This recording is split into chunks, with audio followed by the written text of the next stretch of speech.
This is my favorite Christmas present ever. Hello, and welcome back to another Pickled Unscripted. As always, I have Matt the Pickled Dragon. And I am Dracoya. Matt, what are you drinking today that you're holding so dear? A new scotch. I shared it on the community post, but it's the Al Aberfeldy 16. And Mm.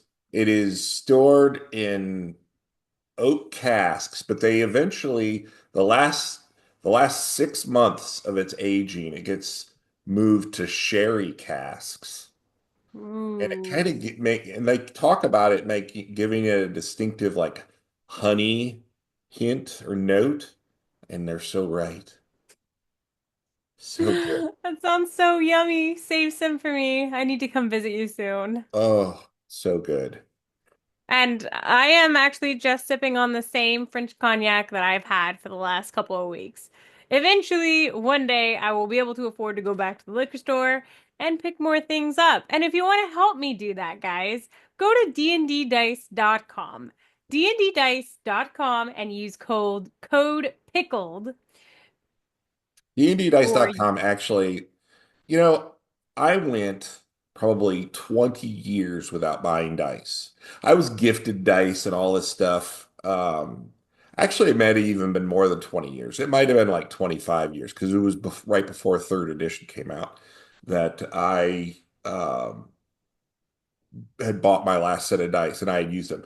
But when we started doing, and we get all kinds of gifts of dice and stuff, and I usually give them all away to friends and whatnot. But the dnddice.com, their dice are so cool with all the little inclusions in them.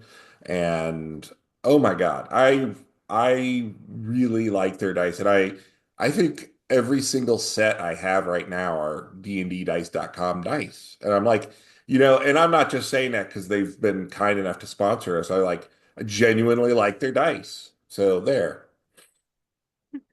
maybe we'll have to show you guys do the like balance test so that you Oh can yes, see the if they salt roll test. evenly. Yes. Yeah. And don't forget if it does favor a number, you want it to be 20. Let it be 20. Ah. All right, guys. Sorry about the delay in starting the video. We are gonna do something wonderful. And there's Zuko because we It's must have snowing some outside, so Zuko. we're scared. So recently we did a video where we discussed Sly Flourish's Forge of Foes or whatever book, Hmm. in which he said, we must fight the good fight. We must battle anti-colonial play or encourage I don't remember which. He wants anti-colonial, right? Yes, he does. Yes. Okay, you're right. Anti-colonial. And we had quite a good response for a little channel as big as ours. Very cozy little group of friends we got here. And we had a lot of great comments. So we thought we would just discuss a few of our favorites. Aha. All right. Here we go. Everyone ready? We're going Buckle to do up, this share thing. Buttercup. And these are in no political order, political. They are political because it just seems to be that way, but uh, they're in no particular order, ladies and gentlemen. All right, here we go. First one. This person actually shared the video out there on. Hey, Matt, are we gonna black out the names? I guess not at this point. I can We always do it in editing, okay, all right. but We probably should. okay, sounds good. Okay, All right, I'll do it in editing. all right. Take action. Okay. Hey, here we go. So, this person actually shared the video and made a big, nice comment. If this is true, then it's very telling exactly what they want. Anti-colonial play? What does that even mean? It is a game, these intellectuals who are absolutely obsessed with guilt and trying to atone for sins that they cannot atone for human history is terrible. But they can't seem to do anything real, so they have to attack fiction in order to make themselves justified and actually make believe that they are doing anything about it. And Ouch. go ahead. Oh, that was such a good comment. No, he's got some points. Like there's other things that are really important in the world that really truly do matter. And there's actual injustice that needs to be fought all over the world. And yet a group of people is more concerned about fictional injustice and making sure we play properly. That is true. That is true. And I read this and I was like, I think we didn't say it like this. I probably rambled. It probably took me about 15 minutes to say these few sentences in my rambling and meandering way. Hmm. But yeah, I mean, the it's an easy low-hanging fruit, right? To act like you are making a difference in the world when all you're really doing is uh, kind of stirring a fandom into a tizzy over stuff like this, right? Yeah. I mean, it's we need to focus on what actually matters in the world, and D&D isn't one of them.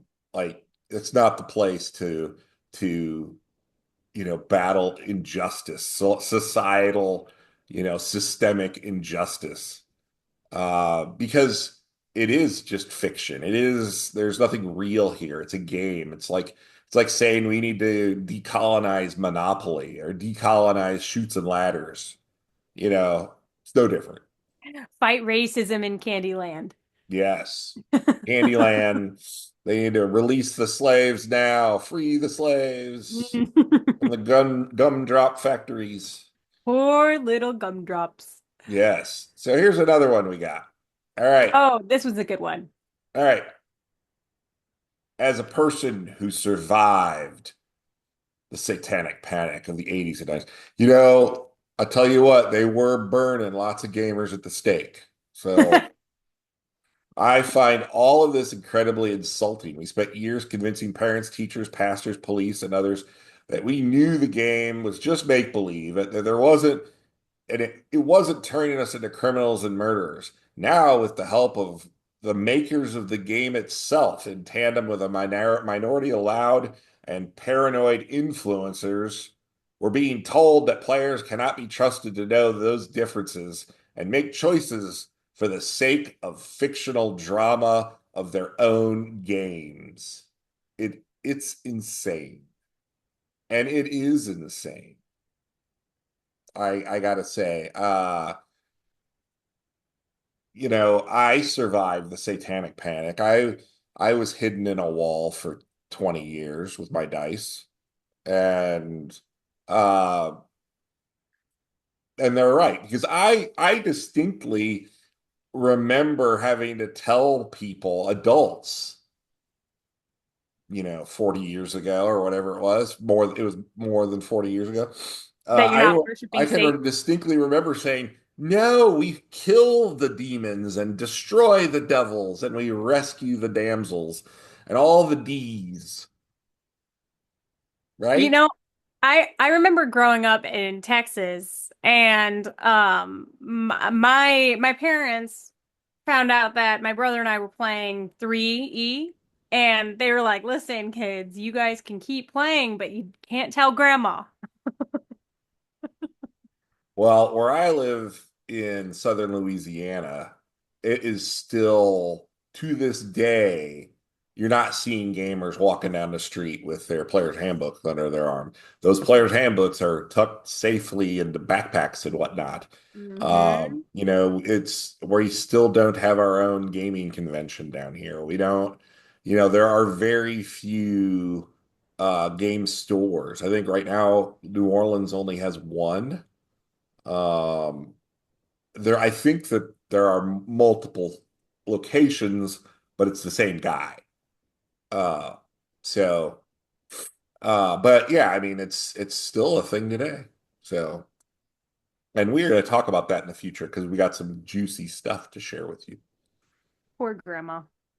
Yes, I'm waiting for D&D 6.5, where they decide that the game is too much violence, so nobody is allowed to have swords or other weapons, and everyone must be a bard.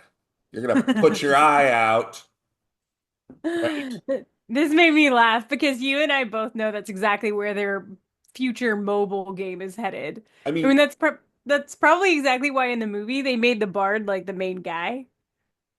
if you take everything they've said literally and they actually follow through on every argument that they have said to its logical conclusion, this post is very prophetic.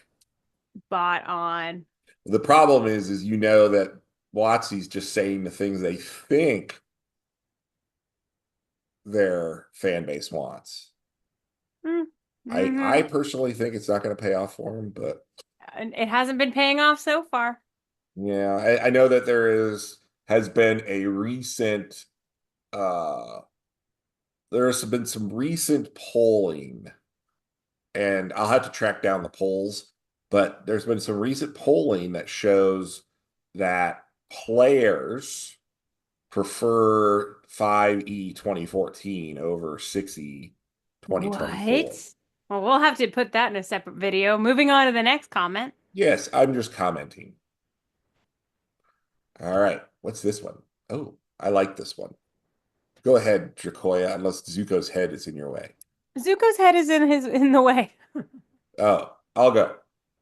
I don't really care how people play their fantasy RPGs. And let's not limit this to fantasy though. Let's not be that naive. But anyway, but I want to see some people's reaction when they realize the word orc comes from the Latin orcus, meaning hell. Italian orco, meaning demon monster. So we all know who Orcus is. He's a stand-up fellow. Yep. And of course, the Old English Orkneus, meaning monster. It's almost like orcs being evil is in their name. But I also see a lot of newer GMs being extremely lazy, coming up with a reason why certain races are perceived as evil.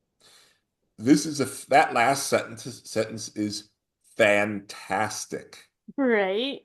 Because yeah, 99% of the things that people are flipping out about and saying that we need to change how everyone plays the game. If you would just scratch away a little dirt or dust it off a little bit, that argument, and look one layer down, you would realize, oh, there's more to this story. In other words, there might be a little bit of nuance, right? Well, they That, don't do well with nuances. yeah, and then the other 1%, you just maybe have to get a little bit more dust off, and you'll see.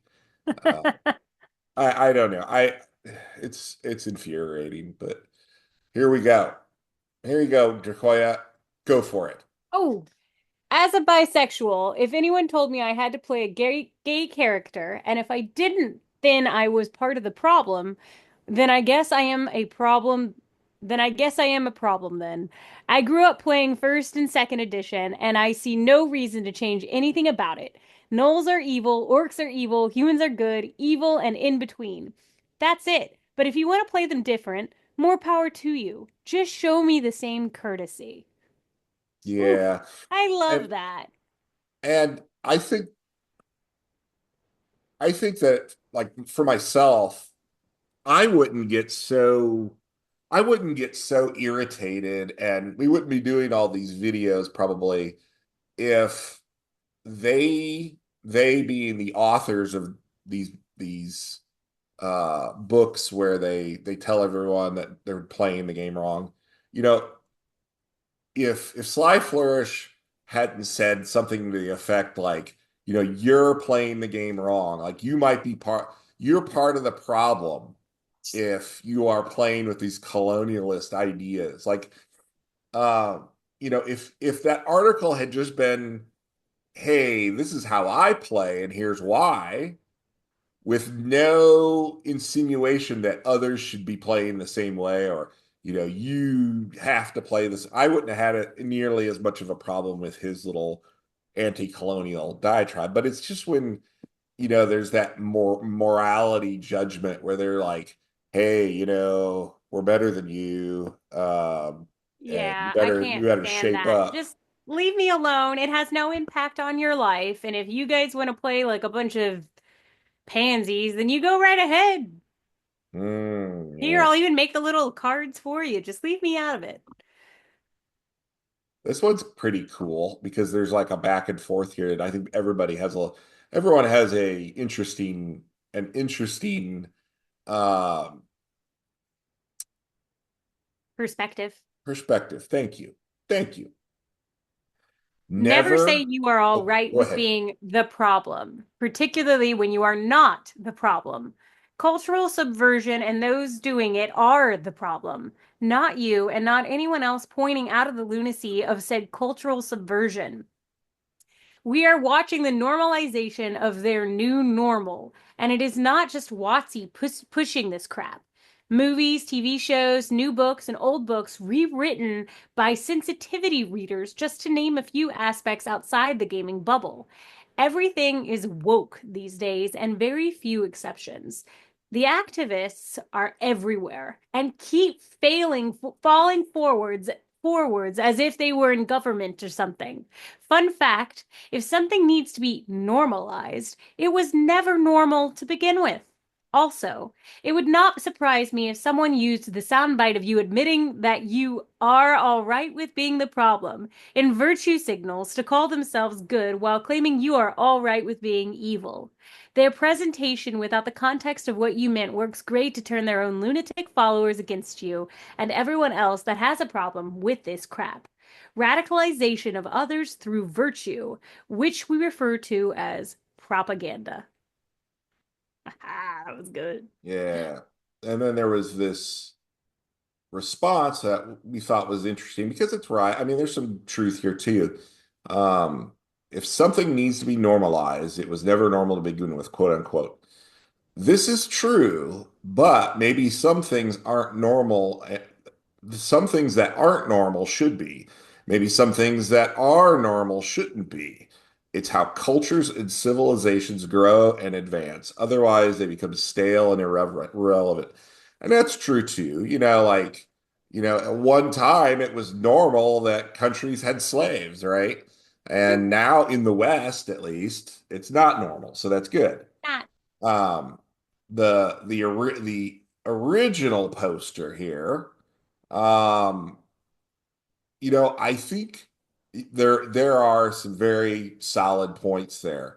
And I think what we have is a situation where we have, in the United States, I know we have a lot of people from a lot of other countries, um, who may not realize, like, in the United States, we kind of have a thing about being anti-establishment. Um, we like to be argumentative.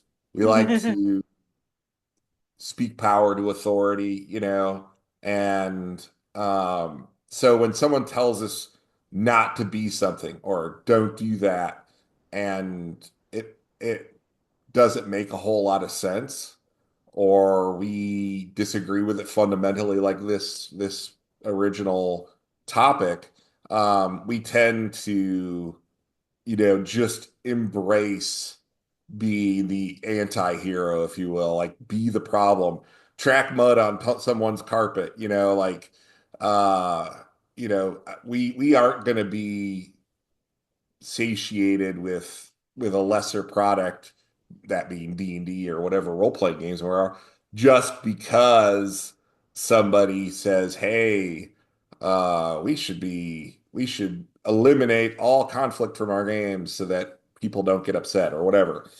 Hmm. But in any case, I'm rambling again. Uh, yeah, I do see how uh, folks will take your lines out of context. I see it all the time where somebody will say something and like sarcastically, and then their follow-up sentences, oh, someone's going to take a soundbite of that. You know, Well, they can, we you live know. in a very sarcastic age, lots of people like to make snarky remarks. So I mean, yeah, look at how they've misquoted Tolkien and Gary Gygax over the years.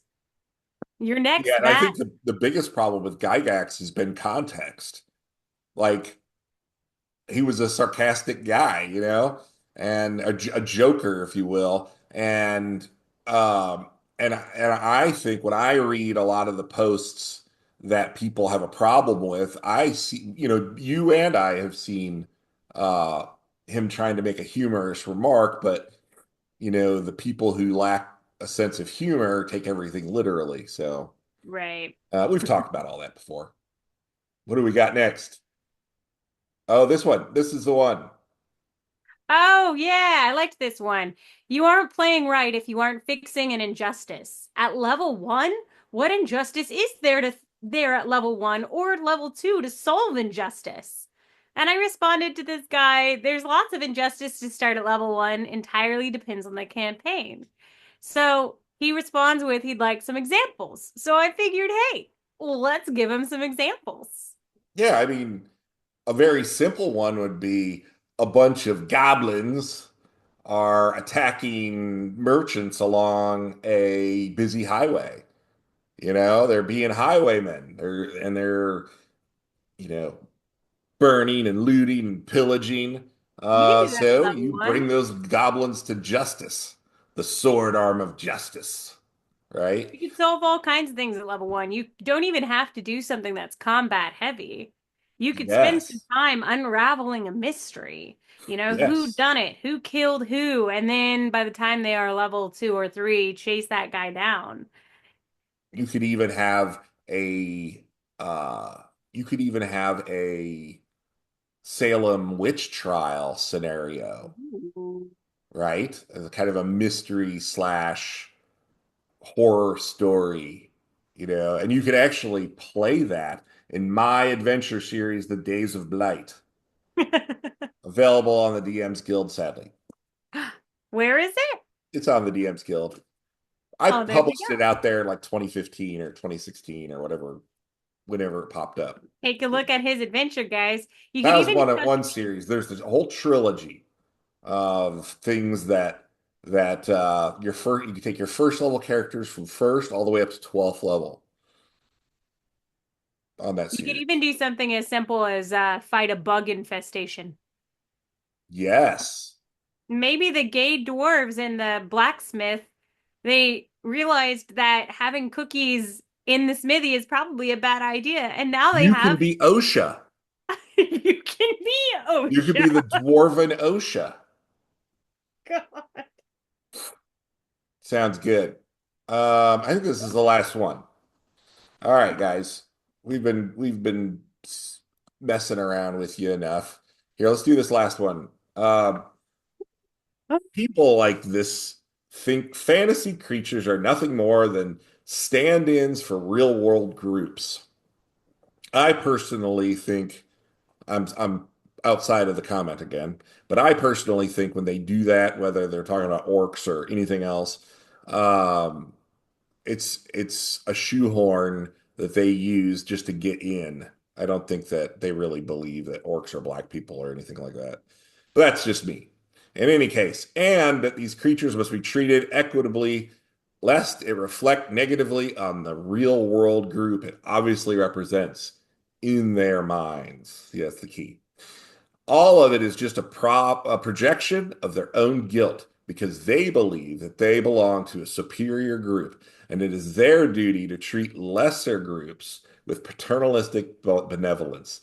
The colonist concept they rail against has its roots in a narrow Victorian era construct, which they then project on all of world history and on fantasy as well, because they are hopelessly ethnocentric and see everything from this Victorian European perspective.